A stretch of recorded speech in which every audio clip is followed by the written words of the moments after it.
yung kamay ko po na palaging masakit. Tapos yung balakang ko, masakit. Minsan yung paa ko po namamanhid. Hindi ako makalakad na pag umaga. May diabetes po kayo? Po? May diabetes po? Ay, wala po. Wala po. Hindi pa po tayo na-check for diabetes po. Hindi pa po. Pero nung na hospital ako, wala naman po silang Okay. diabetes sa akin. Well, kung meron po tayong pamamanhid sa kamay at sa paa, pwede po nating ipa-check yung ating nerves para dyan, no? Maganda sana ma-examine ng mabuti para matingnan kung ano pa maliban sa pamamanhid ang ibang simptomas katulad ng panghina ng lakas o nawawalan masyado ng lakas o kaya yung paghina ng coordination, no? Maaring mas maganda matingnan ito sa klinika.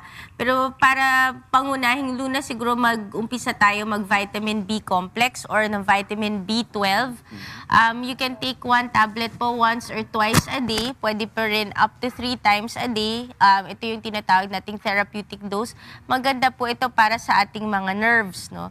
So, maaari po ninyong umpisahan ito para sa inyong mga pamamanhid.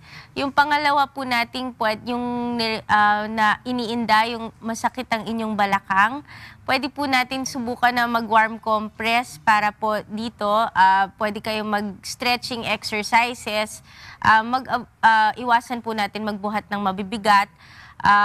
Kung pwede po tayo magpa-x-ray sa balakang at saka sa likod, pwede po nating mapagawa sana yun punta po kayo sa clinic ni Kuya para po magawa itong mga test na to at matingnan kung meron tayong mga pagbabago na sa ating buto kaya tayo nagkakaroon ng mga sakit sa kasukasuan. Okay po? Aling Isabel? Narinig niyo po, Nay? Nay? Naku, Walang Ay, hindi narinig. hindi narinig ni Nanay. Nay! Hello, Nay.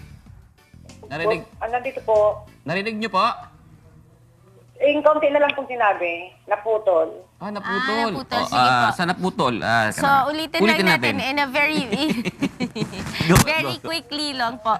Yun po sa pamamanhid natin ng kamay at paa, maganda po meron tayong test na tinatawag na EMG-NCV, nerve conduction test. So, pwede po nating ipagawa yun para sa kamay at paa, para tingnan kung merong ipit.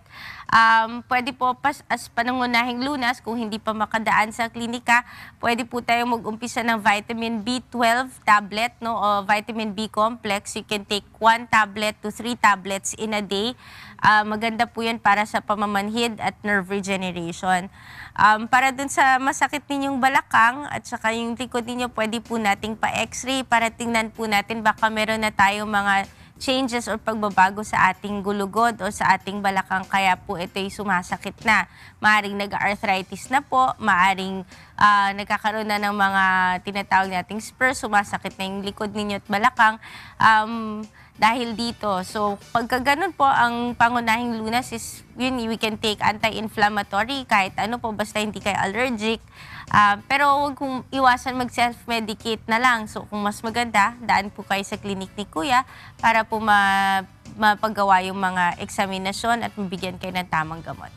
Okay po, Nanay. Okay? Thank you po, Nay. Alright, salamat Ganyan po. muna tayo, Kang Erin.